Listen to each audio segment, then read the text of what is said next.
Depois nós tivemos o episódio da Revolução Constitucionalista, em 1932, e esse ano está fazendo 90 anos, né?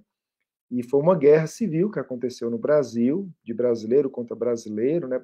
Praticamente o estado de São Paulo contra o Brasil.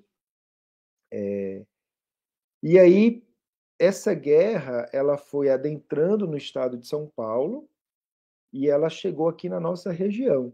Nós temos uma cidade vizinha aqui chamada Buri, que houve muita morte, bombardeio.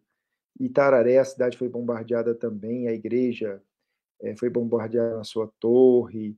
Enfim, houve muita morte aqui na nossa região.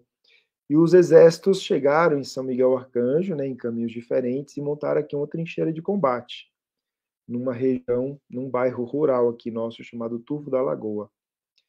E essa trincheira de combate foi montada em setembro. Eles pegaram a casa paroquial, então fizeram da casa paroquial o quartel-general deles, pediram para o padre sair, inclusive, muita gente saiu da cidade, foi para a zona rural, né?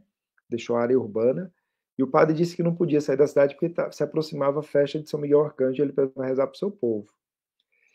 Então, no dia 29 de setembro, foi dado um armistício, o tipo principal, o definitivo armistício, cessando a guerra. Oficialmente a guerra acabou dia 3 de outubro. Mas esse armistício, existe um documento que a gente tem no nosso museu, esse armistício ele fez com que a guerra acabasse na prática. Isso se deu no dia 29 de setembro, na cidade de São Miguel Arcanjo. Então, esse é o fato. Eu sempre digo assim, esse é o fato, Rafael.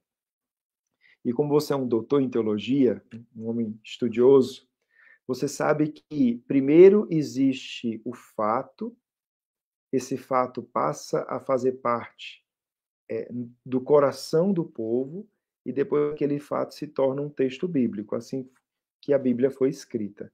Ela não foi escrita no momento que estava acontecendo, ela foi escrita anos, décadas, séculos depois, né? Então, esse fato, ele ficou no coração do povo, principalmente alguns filhos, né, de pessoas que viveram a realidade mais próxima da guerra. E quando eu cheguei aqui em São Miguel Arcanjo, né, a gente tem um diácono que ele sempre conta essa história. E aí, assim, você escuta a primeira vez, você fica assim, será?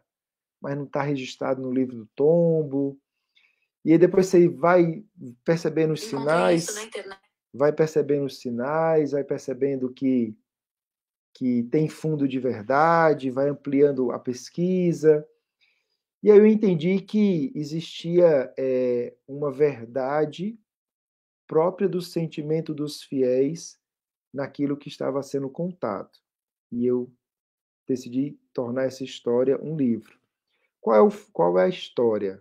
Né? Principalmente o pai desse diácono, Góes, ele sempre contava essa história, depois tem outros relatos que eu coloco no livro, de que quem avisou sobre o final da guerra, a gente está em 32, não tinha WhatsApp, não tinha internet, né? E o Brasil estava vivendo uma guerra, então não é que se mandava uma carta hoje e chegava daqui a 2 horas, né? Então, assim, o armistício foi proclamado no dia 29 de setembro. E como que o exército ficou sabendo, né? Então, o povo antigo diz que um homem apareceu no meio da trincheira de combate e esse homem avisou que a guerra tinha acabado. Desfez-se, né, lá a trincheira de combate, o exército volta para a cidade e quando o exército chega na cidade, pede para que o padre abra a igreja para eles fazerem uma oração de agradecimento. E aí o capitão, quando entra na igreja e vê a imagem de São Miguel Arcanjo, diz: foi esse homem que avisou que a guerra tinha acabado. Então, essa é a história que ficou tanto tempo no coração do povo são-miguelense que a gente entendeu que era o momento de contar de uma forma mais ampla. Né? Então, assim, existe um fato, né, real, ou seja, a guerra acabou, o exército estava aqui, ponto final, isso é indiscutível, Mas existe também essa percepção do povo de que São Miguel apareceu para proclamar o fim da guerra.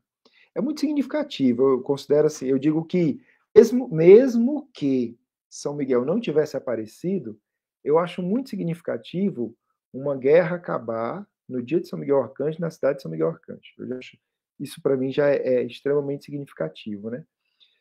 E quando a gente pega aquilo que é trazido pelo povo e não se perdeu na história, Rafael, são 90 anos contando essa história, né? 90 anos o povo contando essa história. Inclusive, assim, tem uma senhora que ela já faleceu, que ela era ousada, ela escrevia para o presidente, ela escrevia para o Papa, né? Ela era tipo assim uma jornalista não de profissão. E ela escreveu para o Papa. O filho dela me entregou a cópia da carta que ela mandou para o Vaticano, contando essa história. Então, assim,